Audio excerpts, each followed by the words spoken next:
आइए शुरू करते हैं न्यूज पथ पर सफर और सबसे पहले आपको दिखाते हैं ऐसी तस्वीरें जिनका जिक्र सरेरा। ये तस्वीरें सुर्खियों में भी है और सोशल मीडिया पर भी है। इनसे आपका बाखबर होना बेहद जरूरी है क्योंकि चौराहे पर इन्हीं की चर्चा है। और चर्चा गुजरात के अमरेली में 2 शेरों पर बछड़े के भारी पड़ने पर भी है। देखिए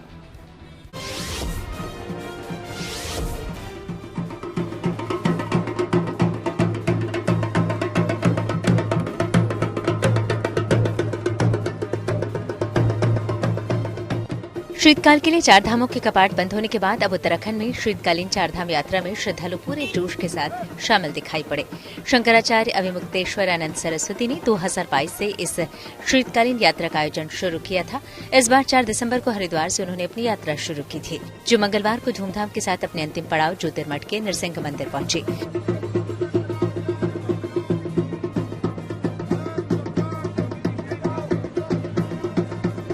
यहां पहुंचकर शीतकालीन यात्रा दल ने शंकराचार्य की गद्दी के दर्शन करने के साथ ही भगवान नरसिंह की विशेष पूजा अर्चना भी की।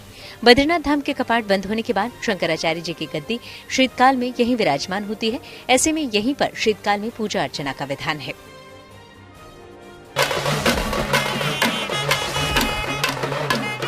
पूजा पाठ के सामानों के साथ मंदिर की ओर बढ़ते श्रद्धालु मंदिर में पूरे विधि विधान के साथ देवी मां की पूजा अर्चना और फिर मंदिर परिसर में जमावड़े के बाद एक अलग अंदाज में शुरू होता है त्योहार। वाद्य यंत्रों की थाप पर कोड लेकर पूरे भक्तिभाव में झूमते श्रद्धालु और फिर खुद को उसी कोड़े से मारना। उनके आसपास और कुछ और श्रद्धालु भी भक्तिभाव में अपनी धुन में मगन नजर आ रहे हैं। तमिलनाडु के कोयम्बटूर में अदई कला अम्मा की भक्ति में इसी तरह से ये वीपिंग फेस्टिवल यानी कोड़े मारने का त्योहार मनाया गया। 200 सालों से भी ज्यादा समय से इस परंपरा को निभाते हुए ये त्योहार मनाया जाता है। इस दौरान भक्त विशेष प्रार्थना करते हैं, भक्ति में नाचते हैं और आस्था, बलिदान और पैतृक परंपरा के प्रतीक के रूप में अपने शरीर पर रीति रिवाज के अनुसार कोड़े मारते हैं।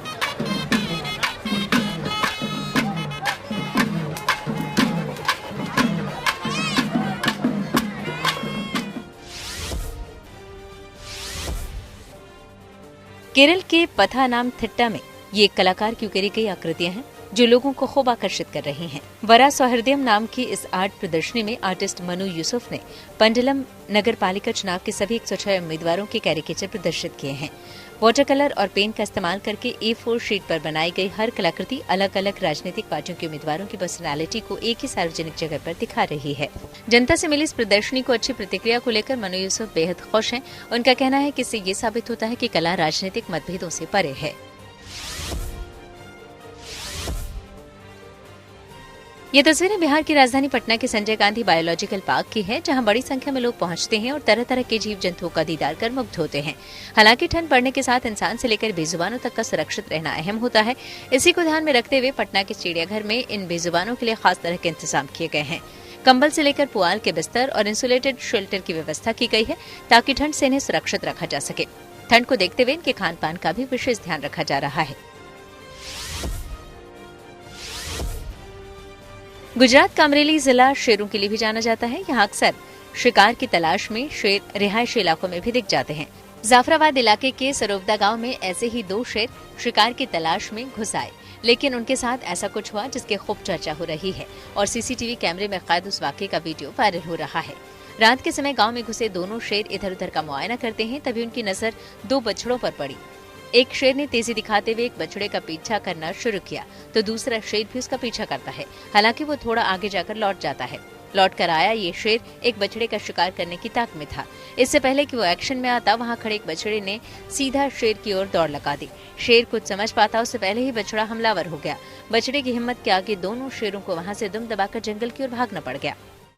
चलिए अब बात करते हैं यूनेस्को की नई धरोहर दीपावली की। जी हाँ, दीपावली के त्यौहार को अब ग्लोबल पहचान मिल गई है क्योंकि दीपावली के त्यौहार को यूनेस्को की अमूर्त सांस्कृतिक विरासत सूची में शामिल कर लिया गया है। राजधानी दिल्ली के लाल किले में चल रही यूनेस्को की इंटरनेशनल कमेटी की बैठक में ये फैसला लिया गया है, जिसके चलते ये त्यौहार अब विश्व स्तर पर और ज्यादा लोकप्रिय होगा। इसी खुशी में आज दिल्ली समेत देश भर की सरकारी इमारतों को रंग बिरंगी लाइटों और दियों से रोशन किया गया है और धूमधाम से जश्न मनाया जा रहा है।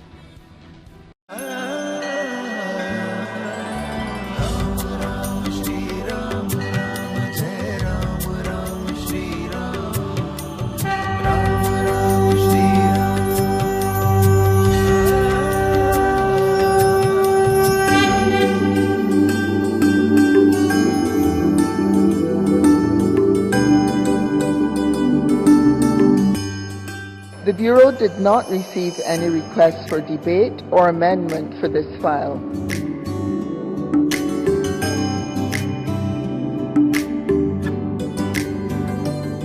I see no objection. I therefore declare decision 20.com 7B24 as adopted.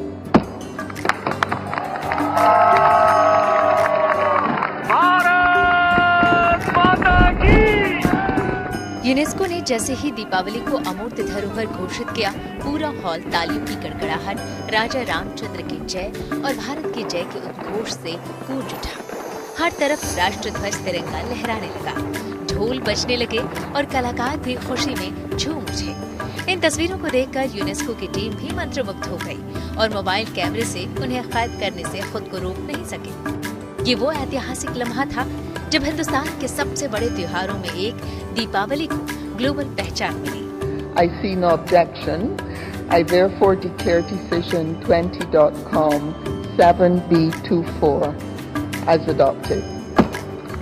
UNESCO की ये लिस्ट दुनिया की ऐसी सांस्कृतिक और पारंपरिक चीजों को शामिल करती है जिन्हें छू नहीं सकते लेकिन अनुभव किया जा सकता है। इसे अमूर्त विश्व धरोहर कहा जाता है, जिसमें अब दीपावली का नाम भी शामिल हो गया है। I see no objection. I therefore declare decision 20.com 7B24 as adopted.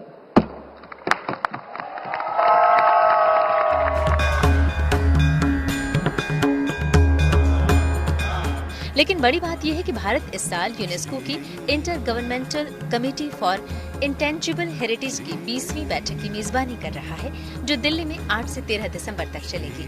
Bharat सरकार ने मार्च 2024 में दीपावली को अमूर्त सांस्कृतिक विरासत की सूची में शामिल करने का प्रस्ताव यूनेस्को को भेजा था, जिस पर दिल्ली में चल रही इसी बैठक में फैसला लिया गया। इस ऐतिहासिक फैसले पर प्रधानमंत्री नरेंद्र मोदी ने खुशी जाहिर की है और कहा कि दीपावली हमारे देश की संस्कृति और मूल्यों से गहराई से जुड़ा हुआ है। उन्होंने सोशल मीडिया एक्स पर पोस्ट करते हुए लिखा, भारत और दुनिया भर के लोग उत्साहित हैं। हमारे लिए दीपावली हमारी संस्कृति और रीति रिवाजों से बहुत करीब से जुड़ी हुई है। ये हमारी सभ्यता की आत्मा है। ये रोशनी और नेकी का प्रतीक है। दीपावली को यूनेस्को की इंटेंजिबल हेरिटेज लिस्ट में शामिल करने से इस त्योहार की दुनिया भर में लोकप्रियता और बढ़ेगी। प्रभु श्री राम के आदर्श हमेशा हमारा मार्गदर्शन करते रहे। वहीं केंद्रीय संस्कृति मंत्री गजेंद्र सिंह शेखावत ने कहा कि दीपावली भारतीयों के लिए बेहद भावनात्मक त्योहार है, जिसे पीढ़ियों से मनाया जा रहा है। हम 140 करोड़ भारतीयों के लिए अत्यंत गर्व और गौरव का दिन है जब भारत के महापर्व दीपावली को विश्व की धरोहर सूची में अमूर्त धरोहर के रूप में नामित किया गया है। दीपावली का ये त्योहार जो गुड गवर्नेंस का त्योहार है, जो राम राज्य का प्रतीक है, जो बुराई पर अच्छाई की विजय का प्रतीक है, जो अंधेरे पर प्रकाश की विजय का प्रतीक है और जो प्रकाश को सर्वदूर फैलाने का प्रतीक है, आज उसे दुनिया की धरोहर के रूप में सम्मानित किया जाना निश्चित रूप से भारत के लिए एक बड़ी उपलब्धि है।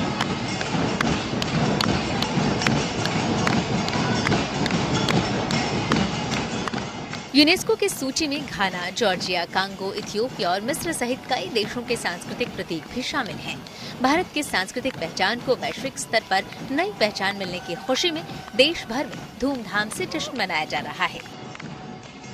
दुनिया भर में हमारी संस्कृति की रोशनी फैलाने वाला जो त्योहार है दीपावली, अब वो आपको नजर आएगा कि किस तरीके से उस त्योहार की जो रोशनी है पूरी दुनिया में इस वक्त जो है वो जगमगा रही है। किस तरीके से इस वक्त हम तस्वीरें आपको दिखा रहे हैं दिल्ली के लाल किले के प्रांगण में इस वक्त हम मौजूद हैं और ये आज का दिन हमारे लिए बहुत ज़्यादा खास है क्योंकि हमारी संस्कृति की रोशनी जो फैलाता जो त्यौहार है उसको अब यूनेस्को की जो इस अमूर्त सांस्कृतिक धरोहर है उस सूची में जो है शामिल कर दिया है। तो ये भारत के लिए बहुत बड़ा सम्मान है, लेकिन सम्मान ही नहीं, उससे बड़ी एक ये परंपरा है जो वैश्विक स्तर पर जो है अब उसमें उसमें जानी जाएगी, उस सूची में जो आ गई। लेकिन यहाँ का जो माहौल है, मैं उस तस्वीर आपको दिखाऊंगी किस तरीके से जो पूरा स्टेज है, अभी वो अलग अलग लाइटिंग्स जो है आपको इस पूरे स्टेज पर जो है आपको नजर आएगी। लेकिन अगर मैं दूसरी तरफ आपको तस्वीरें दिखाऊं तो यहाँ पर आप देखिए कि किस तरीके से जितने भी पेड़ है, पेड़ों पर आपको सजी लाइटों से लेकर चाहे फिर वो जो रास्ता आपको नीचे नजर आएगा, क्योंकि रास्तों में किस किनारे में जगमगाते हुए दिए जो है आपको वो नजर आ जाएंगे। तो हर तरफ एक उत्सव जैसा माहौल जो है वो बना हुआ है कि मानो पूरा परिसर जो है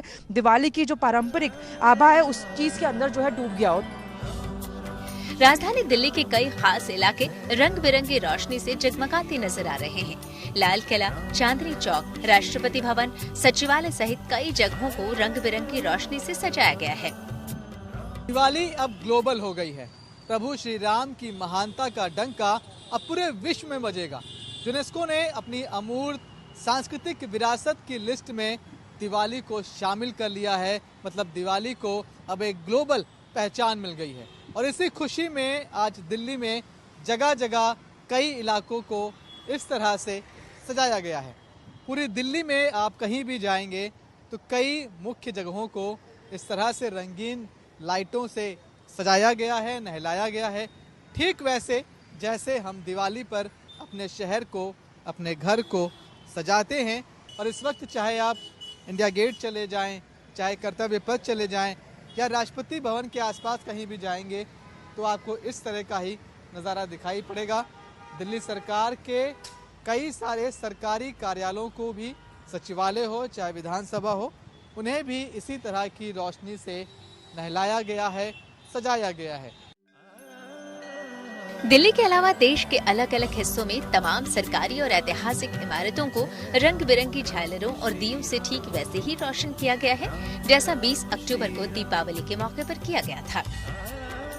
यूनेस्को की इंटर गवर्नमेंटल कमेटी की मीटिंग दिल्ली में चल रही है, जिसमें दीपावली को आप कह सकते हैं कि अमूर्त सांस्कृतिक विरासत यानी कि इनटेंजिबल कल्चरल हेरिटेज का स्टेटस दिया गया है। सभी भारतीयों के लिए एक गर्व की बात है।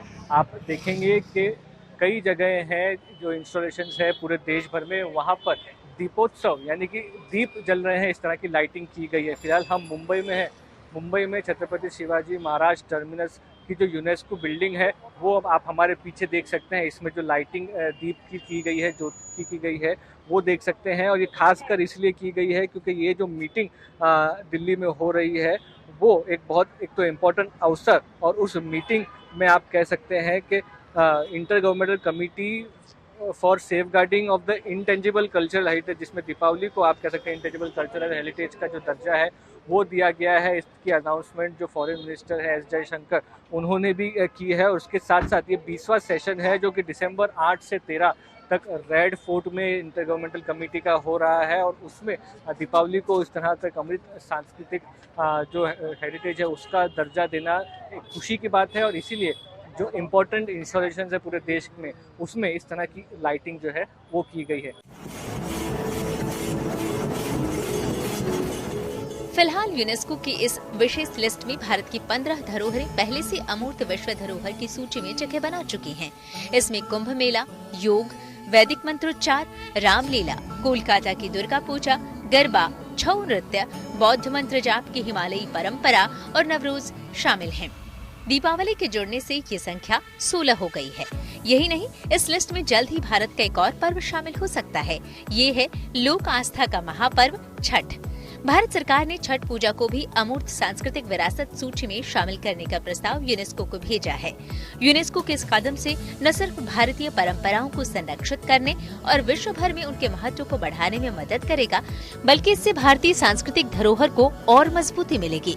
साथ ही ये युवा पीढ़ी के बीच पारंपरिक उत्सवों की महत्ता को समझने में भी मदद करेगा। दिल्ली से मनीषा लड्डा और मनीष चौरसिया के साथ मुंबई से Dharmendra Dubey, good news today.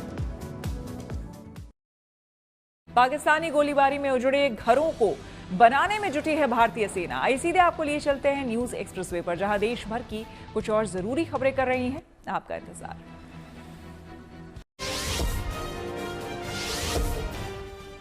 Chhattisgarh सरकार ने बड़ा फैसला लिया है। सीएम विष्णुदेव साय की अध्यक्षता में हुई कैबिनेट बैठक में आत्मसमर्पण करने वाले नक्सलियों के खिलाफ चल रहे केस को खत्म करने का निर्णय लिया गया है। सरकार के मुताबिक मामलों के खात्मे के लिए जिला स्तर पर समिति बनाई जाएगी और राज्य स्तर पर मंत्रिमंडलीय उप समिति इस पर फैसला लेगी। नई व्यवस्था के तहत कोर्ट में चल रहे मामलों में भी सरेंडर करने वाले नक्सलियों को राहत मिलेगी।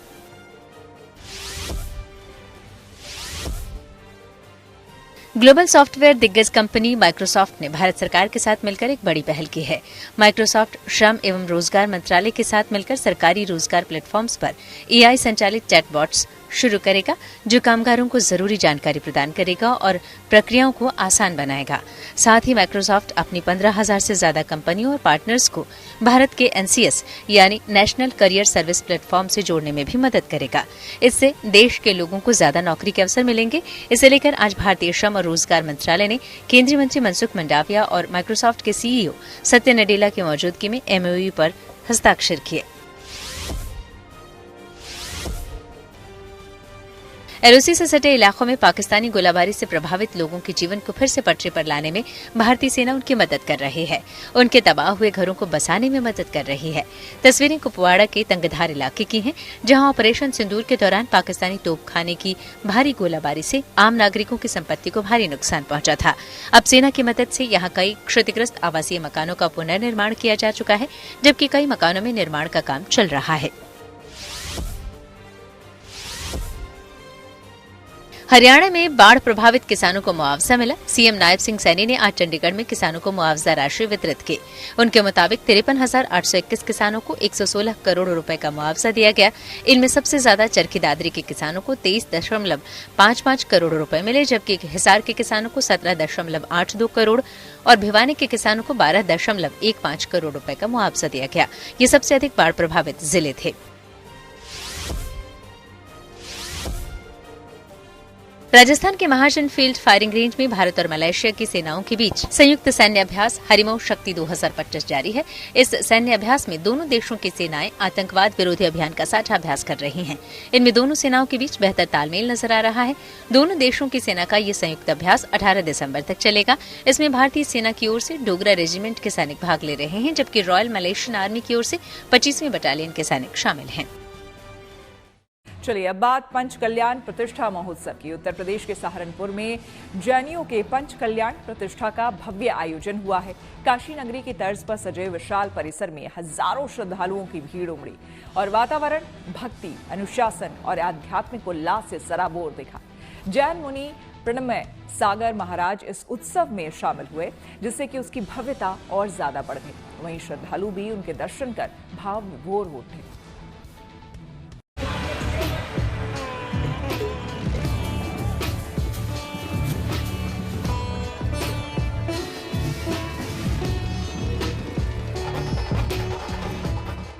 हेलीकॉप्टर से पुष्प वर्षा, लाखों के रत्नों की बारिश, लग्जरी विंटेज कार, हाथी और 30 से ज्यादा रथ। इस भव्य अंदाज में निकली जैन समाज की शोभा यात्रा।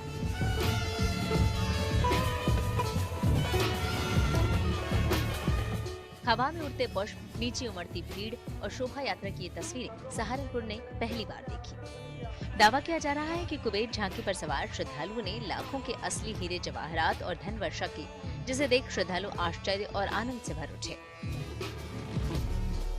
आज के दिन बग्गे थी, परिरथ थे, इसके अलावा हाथियों पे जो हमारे आज के दिन हाथी वगैरह निकालते, हाथी हैं, घोड़े हैं, बैंड बाजे हैं, ढोलक है। तो आज के दिन इन जो था जितना भव्य जुलूस को दिया जा सकता था, इसी भव्य साथ हमारा जितना जलेब है, जलेब के साथ सबसे बड़ी बात आपने देखा होगा, आज पूरे सहारनपुर में हेलीकॉप्टर से पुष्प वर्षा की गई। इस शोभा यात्रा के लिए हेलीकॉप्टर द्वारा लगभग 5 चक्कर काट के कोई क्षेत्र ऐसा होगा शोभा यात्रा का जहाँ पे हेलीकॉप्टर से पुष्प वर्षा नहीं की गई। जैसा मैंने आपसे कहा है, सबसे बड़ा बात आज कुबेर ने धन वर्षा की है। सहारनपुर के श्री दिगंबर जैन मंदिर में 6 दिवसीय पंच कल्याणक प्रतिष्ठा महोत्सव बड़े धूमधाम से मनाया गया। करीब 1.5 किलोमीटर लंबी ये यात्रा रेलवे ग्राउंड से शुरू होकर आशा मॉडर्न स्कूल तक निकाली गई। शोभा यात्रा में सजी हुई बग्घियां, बड़ी बैंड, भव्य रथ और सजे धजे हाथियों पर इंद्र, कुबेर और महायज्ञ नायक की झांकियां। इन सब के साथ पहली बार इस महोत्सव में दर्जनों लग्जरी कारों का काफिला शामिल किया गया, जिससे यात्रा का वैभव और भी बढ़ गया। नगर में जहां जहां से ये शोभा यात्रा गुजरी, वहां श्रद्धालुओं की भीड़ उमड़ पड़ी। 6 तारीख से लेकर 11 तारीख तक ये पंच कल्याण यहाँ पे हो रहा है। यहाँ की रेलवे की फील्ड पे आप देखिए 20,000 गज की रेलवे फील्ड, सहारनपुर के इतिहास में पहली बार इतनी बड़ी फील्ड पे ये पंचकल्याण जैन समाज कर रहा है। लगातार 6 तारीख के बाद आज तीसरे दिन जो है भगवान जी का जन्म कल्याणक के रूप में आज की शोभा यात्रा लगभग 1.5 किलोमीटर लंबी शोभा यात्रा मैदान से शुरू हुई है और इसका समापन जो है आशामणि स्कूल में जहाँ पांडुशिला बनाई गई है, जहाँ श्री जी का अभिषेक किया जाए।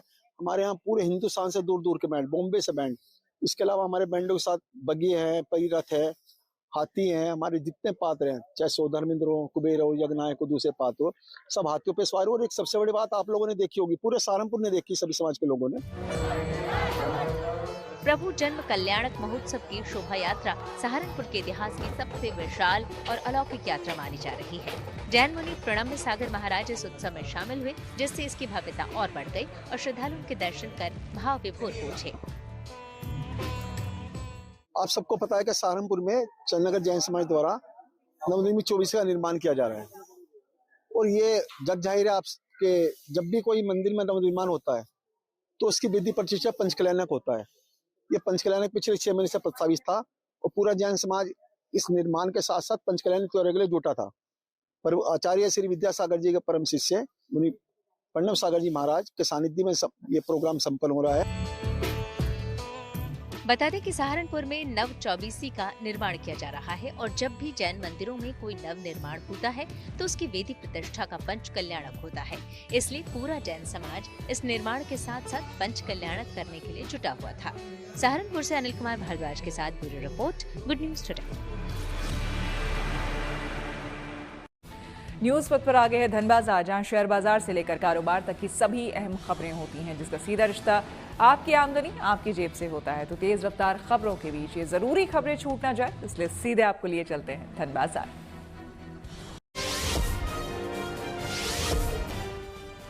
बुधवार को शेयर बाजार में गिरावट देखने को मिली। सेंसेक्स 275 अंक लुढ़कर 84,391 पर बंद हुआ। वहीं निफ्टी भी 82 अंक फिसला, ये गिरकर 25,758 पर आ गया। सोने चांदी की कीमतों में उछाल आई। बुधवार को दिल्ली सराफा बाजार में सोना 800 रुपए महंगा हुआ। इसके साथ ही दिल्ली में 10 ग्राम सोने की कीमत बढ़कर 1,32,400 रुपए पर पहुंच गई। वहीं चांदी की कीमतों में 11,500 रुपए की बढ़ोतरी हुई। इसके साथ ही अब दिल्ली में 1 किलो चांदी की कीमत बढ़कर रिकॉर्ड 1,92,000 रुपए हो गई। बुधवार को डॉलर के मुकाबले रुपया फिसल गया, इसमें 9 पैसे की गिरावट आई। इस तरह $1 के मुकाबले रुपए की कीमत 89 रुपए 96 पैसे हो गई।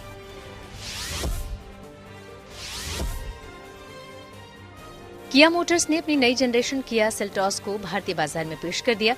कंपनी ने इस एसयूवी में डिजाइन में बदलाव के साथ ही कई नए फीचर्स भी शामिल किए हैं। इसमें मेटल एक्सेंट के साथ नया डिजिटल टाइगर फेस दिया गया है, साथ ही स्टार मैप LED लाइट्स भी दी गई है। कल से इसकी बुकिंग शुरू हो जाएगी। आप इसे 25,000 रुपए की टोकन मनी के साथ बुक कर सकते हैं। इसकी कीमतों का ऐलान जनवरी में होगा और तभी इसकी डिलीवरी भी शुरू होगी।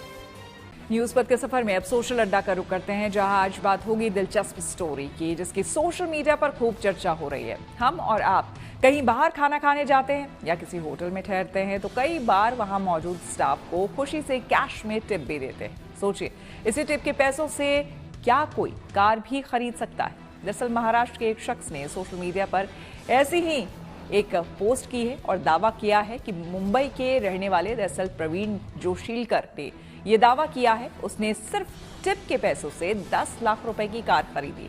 प्रवीण जोशीलकर एक इटालियन क्रूज शिप पर बटलर के रूप में काम करते हैं और अलग अलग जगहों पर तैनात रहते हैं।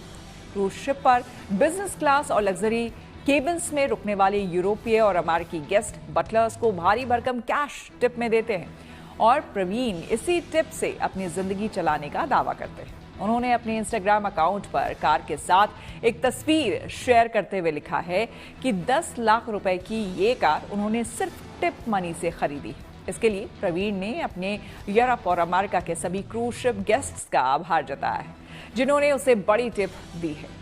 तस्वीर के कैप्शन में प्रवीण ने लिखा है कि क्रूज शिप पर काम करोगे तो टिप से सब कुछ खरीद सकते हो। प्रवीण ने लिखा है कि सैलरी को मैं भविष्य के लिए बचा कर रखता हूँ, मेरा खर्च टिप से चल जाता है। प्रवीण कंटेंट क्रिएटर भी हैं और अलग अलग जगहों पर तैनात रहते हैं। इस दौरान वो क्रूज लाइफ, समुद्र में बीते दिनों और अपने काम से जुड़े दिलचस्प झलकियां जो हैं वो सोशल मीडिया पर साझा करते रहते हैं। उनके बनाए वीडियो न सिर्फ मनोरंजक होते हैं बल्कि क्रूज इंडस्ट्री में करियर बनाने के इच्छुक लोगों के लिए प्रेरणा भी बनते हैं। प्रवीण की कार के साथ तस्वीर और उनके किए दावे को देखकर सोशल मीडिया यूजर्स हैरान हैं कि क्या वाकई टिप से 10 लाख रुपए तक बचाए जा सकते हैं। प्रवीण के पोस्ट पर कमेंट करते हुए एक यूजर ने लिखा कि बधाई हो भाई, ऐसे ही आगे बढ़ते रहो। एक दूसरे यूजर ने लिखा है कि भाई मैं भी ऐसी नौकरी कैसे पा सकता हूं, प्लीज गाइड करो। देखिए, जाहिर है टिप कल्चर एक आम बात है और इससे हर कोई वाकिफ भी है। टिप भले ही सुनने में छोटी सी चीज लगती हो, लेकिन ये कई लोगों के लिए बड़ी चीज भी बन सकती है और प्रवीण इसका जीता जागता उदाहरण है। टिप को लेकर हमने लोगों से बात की और उनकी राय जानी। टिप से जो है कार जो है गिफ्ट दे दी। खरीद ली उसने खुद की? नहीं, वो एक क्रूज शिप पे काम करता था और उसके कई सारे अमेरिकन और यूरोपियन वहाँ पे वो थे जो जिनको वो हैंडल करता था, और उनसे टिप में जो पैसे मिले उसने उन पैसों से टिप बहुत बड़ी होगी, डॉलर में होगी शायद, इसीलिए जो है ज़्यादा डॉलर मिल गए होंगे, तो इसीलिए जो है शायद। यहाँ हमारे ना मूथल में एक ढाबा है, वहाँ पे लड़के काम करते केवल टिप पे काम करते हैं। और अगर आप 20 रुपए की टिप दोगे किसी को, अगर उसने 20 सर्व किए एक दिन में, कितने हो गए? 400 रुपये। उसको पढ़ना भी है, उसने 1 घंटे में 20 लोग सर्व किए, 400 रुपये कमाए, अपना खाना खाया और घर का खिलाया और चला गया और पढ़ाई करी, IAS बन गया। मतलब आप कह रहे हो कि वो लाइफ चेंजिंग, हमारे लिए बहुत छोटी रकम है पर वो किसी के लिए गेम चेंजर हो सकती है। हम 400 रुपए ले, 500 रुपए लिए, वो उसके लिए है जो कुछ बनना चाहता है, जो बनना चाहता है, लेकिन उसके पैसे नहीं है। सर्वाइवल के लिए पैसे नहीं है, सर्वाइवल ऐसे ही होता है। टिप देना चाहिए, बिल्कुल जाएंगे, जहाँ सही लगे वहाँ देनी चाहिए। और लगता है कि हमारी जो छोटी मोटी टिप है वो किसी के लिए इतना बड़ा गेम चेंजर हो सकती है। हाँ, कुछ लोग उसको सही यूज करते हैं, कुछ लोग मिस यूज करते हैं, हर तरह के लोग हैं। आदमी कहाँ से जिसने सही यूज किया वो सही जगह पहुँच जाता है। टिप एक आदमी की मजबूरी भी होती है, कई जैसे हम दे रहे हैं, हम ये नहीं हर आदमी को आपको बना लिया, लो भाई साहब 100 रुपए ले लो, मैं बैठा हूँ यहाँ पे टेबल पे सब चीज ले आओ। लेकिन हम देखते हैं आदमी किस माहौल से आया है, किस मजबूरी में आया है। हो सकता है हमारा 1 रुपया उसको उसकी मिल जाए, या क्या उसको उससे कुछ एटीट्यूड मिल जाए, आगे बढ़ जाए। चलिए अब रुक करते हैं प्रगति मार्ग का, जहां ऐसी खबरें हैं जो कि देश की तरक्की, प्रगति और लोगों की काबिलियत दिखाती है। जीने का अधिकार सिर्फ इंसानों को ही नहीं बल्कि पशु पक्षियों को भी है, और यही वजह है कि बेजुबानों के लिए भी जगह जगह हाईटेक पहल की जा रही है। गुजरात के अहमदाबाद में जहां स्ट्रे डॉग्स के लिए माइक्रोचिप और कॉलर बेल्ट लगाने की योजना पर काम चल रहा है, तो वहीं यूपी के बागपत में पशुओं को फौरन मदद पहुंचाकर राहत दिलाने के लिए खास तौर से ऐप बनाया गया है।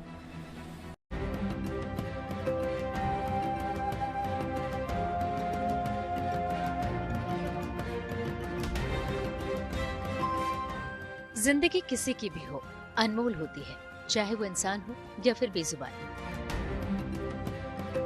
सड़क से लेकर गलियों तक में आप अक्सर इन बेजुबानों को भटकते हुए देखते होंगे, जो कई बार इंसानों के लिए भी मुसीबत का सबब बन जाते हैं। जिस तरह इंसानों की पहचान के लिए कई तरह के कार्ड होते हैं, उसी तरह अहमदाबाद में स्ट्रे डॉग्स को लेकर नगर निगम एक खास पहल शुरू करने जा रहा है। नगर निगम का कैनाइन न्यूट्रिंग एंड कंट्रोल डिपार्टमेंट यानी CNCD स्ट्रे डॉग्स में रेडियो फ्रीक्वेंसी आइडेंटिफिकेशन माइक्रोचिप और गले में कॉलर बेल्ट लगाने की तैयारी कर रहा है, जिस पर पहचान का मार्क होगा। इसके लिए सबसे पहले शहर के 48 वार्ड में स्ट्रे डॉग्स का सर्वे किया जाएगा, ताकि भविष्य में इसकी मॉनिटरिंग के साथ साथ इनका डाटा भी मैनेज हो सके। अहमदाबाद म्युनिसिपल कॉर्पोरेशन हर जो स्ट्रे डॉग्स, अभी सिटी में ऑलमोस्ट 2,10,000 जितने स्ट्रे डॉग्स है, जिसमें से 1,93,500 का स्टरलाइजेशन हो चुका है। म्युनिसिपल कॉर्पोरेशन ने जनवरी 2025 से जो स्टरलाइजेशन में डॉग्स आ रहे हैं उनमें RFID और माइक्रोचिप इंसर्ट करना तो शुरू कर दिया है। डॉग का स्टरलाइजेशन, उनका वैक्सीनेशंस, फिर उनकी हेल्थ मॉनिटरिंग, ये सब प्रक्रिया करने के लिए इनको आइडेंटिफिकेशन देना बहुत जरूरी है, और ये यूनिक आइडेंटिफिकेशन RFID माइक्रोचिप को बताया जा रहा है। तो अभी इन सब में एक माइक्रोचिप इंसर्ट की जाएगी, और उसके साथ में जैसे गाय के कान पे पीला टैग लगाते हैं, उस तरह से इनके गले में एक कॉलर होगा जिन पे इनका आइडेंटिफिकेशन मार्क होगा। इस काम के लिए अलग अलग एजेंसियों से 29 दिसंबर तक टेंडर मांगे गए हैं, और चुनी गई एजेंसी को इस काम को 6 महीने में पूरा करना होगा। हमने एक टेंडर अभी इश्यू किया है जिसमें हम लोग डॉग सेंसस करने वाले हैं। तो एक्सपेक्टेड डॉग्स 2,10,000 अभी हम लोग मान के सिटी में काम कर रहे हैं, लेकिन हर गली, हर मोहल्ला, हर वार्ड उसमें कितने डॉग्स है, उनका स्टरलाइजेशन हुआ है कि नहीं हुआ है, मेल है, फीमेल है, वो सब एक सेंसस एजेंसी उनके जीपीएस लोकेशंस के फोटो के साथ में ये सेंसस का टेंडर हमारा इश्यू हुआ है, जिसकी लास्ट डेट 29 दिसंबर 2025 है।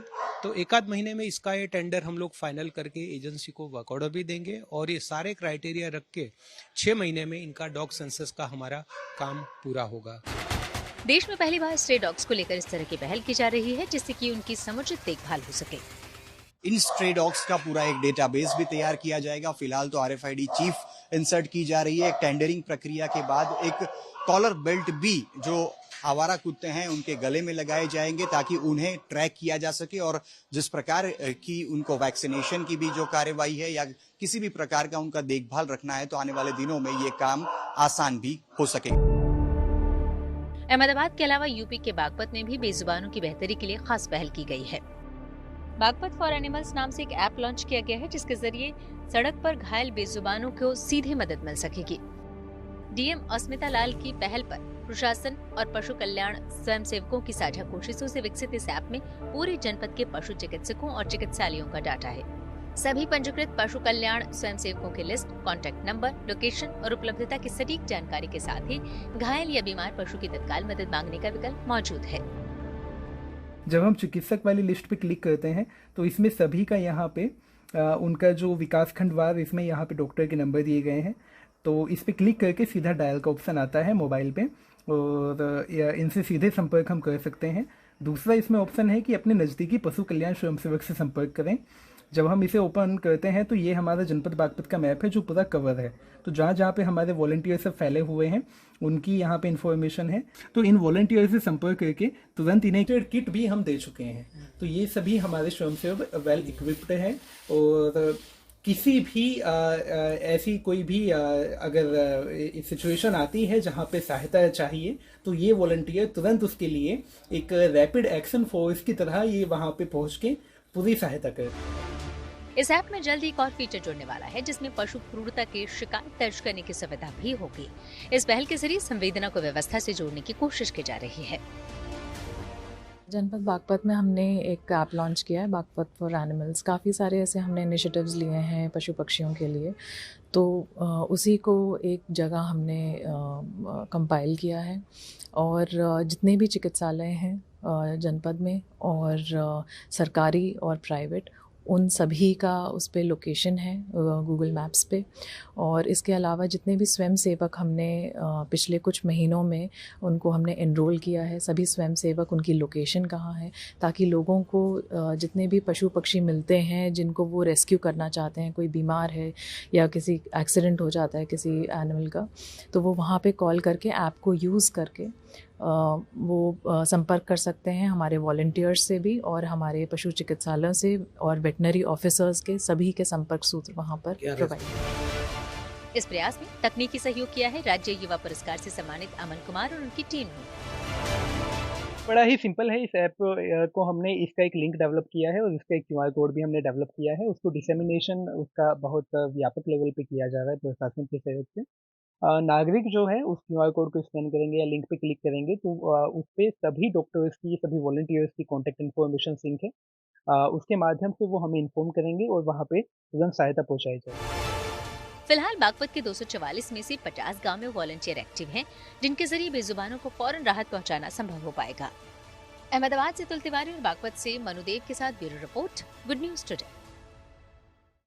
रूसी राष्ट्रपति व्लादिमीर पुतिन ने दी भारत में विविधता की मिसाल। आइए सीधे आपको लिए चलते हैं न्यूज एक्सप्रेसवे पर, जहां देश और दुनिया की कुछ और जरूरी खबरें कर रही हैं आपका इंतजार।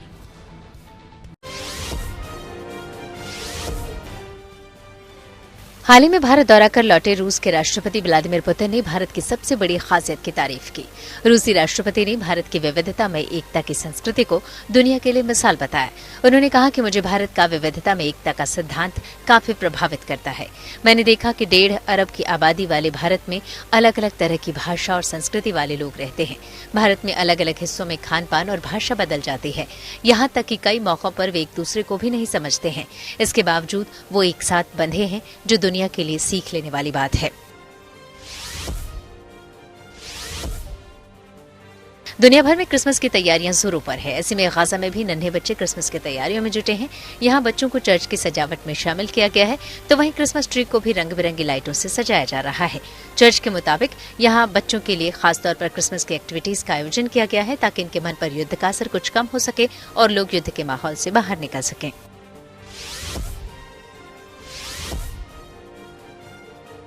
अमेरिका की राजधानी वॉशिंगटन डीसी में भी क्रिसमस की रौनक दिखने लगी है। यहाँ दिसंबर की बर्फीली ठंड में भी शहर रोशनी से जगमग है। अमेरिकी कैपिटल भवन के सामने 16 मीटर लंबे क्रिसमस ट्री को रंग बिरंगी लाइटों से बड़ी ही खूबसूरती से सजाया गया है। इसे देखने के लिए लोग दूर दूर से आ रहे हैं। लोग यहाँ खड़े होकर तस्वीरें भी खिंचवा रहे हैं।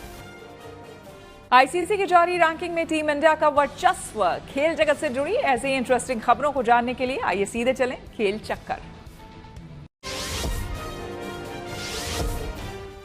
इंटरनेशनल क्रिकेट काउंसिल की जारी वनडे रैंकिंग में बल्लेबाजों में टीम इंडिया के 2 सीनियर खिलाड़ियों का दबदबा। रैंकिंग में रोहित शर्मा टॉप पर हैं, तो विराट कोहली 2 पायदान की उछाल भरकर दूसरे नंबर पर पहुंच गए। दक्षिण अफ्रीका के खिलाफ 3 मैचों की वनडे सीरीज में कोहली 302 रन बनाकर प्लेयर ऑफ द सीरीज बने थे। अपने शानदार प्रदर्शन से वो नंबर 2 पर पहुंच गए, तो रोहित शर्मा ने सीरीज में 146 रन बनाकर अपनी पोजीशन बरकरार रखने में कामयाब रहे। रोहित और विराट में सिर्फ 8 पॉइंट का अंतर है। आईसीसी की जारी ताजा रैंकिंग में टीम इंडिया के खिलाड़ी बल्लेबाजी से लेकर गेंदबाजी तक में अव्वल पोजीशन पर हैं। जसप्रीत बुमराह नंबर 1 टेस्ट गेंदबाज हैं, तो ऑलराउंडर में रविंद्र जडेजा टॉप पर हैं। वहीं टी20 में अभिषेक शर्मा नंबर 1 बल्लेबाज, तो टी20 के टॉप गेंदबाज वरुण चक्रवर्ती हैं। भारत और दक्षिण अफ्रीका के बीच टी20 सीरीज का दूसरा मुकाबला न्यू चंडीगढ़ के मुल्लापुर में होगा। सितंबर में 2 महिला वनडे मैचों की मेजबानी करने के बाद कल इस स्टेडियम में पहली बार टी20 अंतर्राष्ट्रीय मैच खेला जाएगा। इस मैच से पहले टीम इंडिया के ऑलराउंडर रहे युवराज सिंह और भारतीय महिला टीम के कप्तान हरमनप्रीत कौर के नाम पर बने स्टैंड का अनावरण भी किया जाएगा। इसी के साथ न्यूज पथ में मेरे यानी कि श्वेता झा के साथ फिलहाल इतना ही। देश दुनिया की तमाम पॉजिटिव खबरों के लिए आप देखते रहिए गुड न्यूज टुडे।